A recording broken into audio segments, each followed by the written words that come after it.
சென்னையில இருந்து ஒரு ட்ரிப் போறோம்.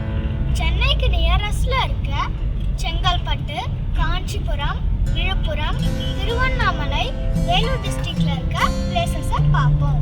ஃபர்ஸ்ட் நம்ம செங்கல்பட்டுக்கு நியரஸ்ட்ல இருக்க திருமுக்குடல் கோயிலை விசிட் பண்ணுவோம். இப்போ நம்மளுக்கு உடம்பு சரியில்லைன்னா ஹாஸ்பிட்டல் போறோம்ல, அதே மாதிரி சோழர் காலத்துல அங்க ஒரு ஹாஸ்பிட்டல் இருந்ததா சொல்றாங்க. இப்போ நாங்க தாம்பரத்துல இருக்கோம். இப்போ டைம் 11:20.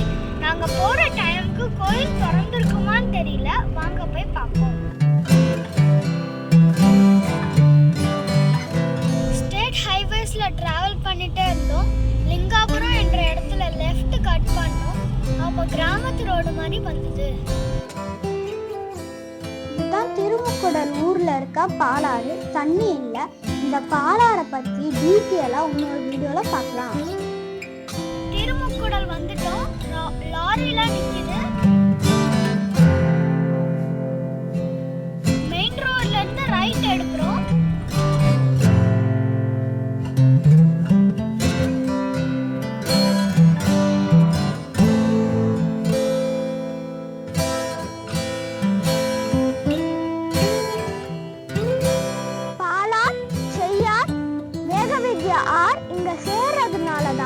இந்த ஊரோட பேர் திருமுக்குடல். இந்த 3 ஆறும் சங்கமிக்கிற இடத்துல தான் இந்த வெங்கடேச பெருமாள் கோயில் இருக்கு.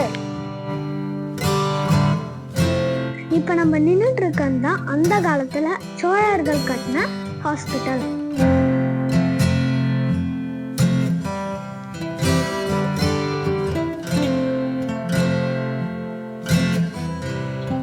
கோயில்ல வேதம் சொல்லி கொடுத்துட்டு இருந்தாங்க அப்படின்னு இந்த எக்ஸ்பிரஷன் சொல்லுது. இந்த ஹாஸ்பிட்டல்ல கொடுக்கப்பட்ட ஹெர்பல் ட்ரீட்மெண்ட் தான் இதெல்லாம்.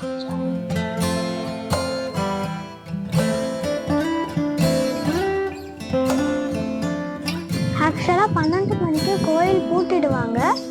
நாங்க லேட்டா வந்ததுனால கோயிலை பார்க்க முடியல. ஆனா இந்த இடத்துல தான் சோழர்களோட ஹாஸ்பிட்டல் இருந்தது.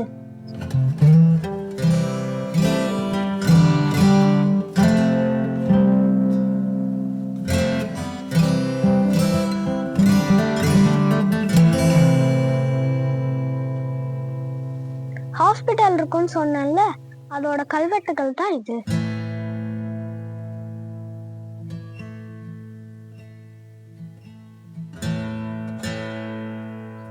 இந்த மருத்துவமனையில மன்னர்களுக்கும் குறிப்பிட்ட மக்களுக்கும் மட்டுமே ட்ரீட்மெண்ட் கிடைச்சிருக்கும்னு நினைக்கிறேன். ஏன்னா இங்க வேதம் சொல்லி கொடுத்ததாகவும் சொல்றாங்க. அதுவும் இல்லாம சோழா பீரியட்ல ஜாதி பாகுபாடுகள் நிறைய இருந்ததாகவும் சொல்றாங்க.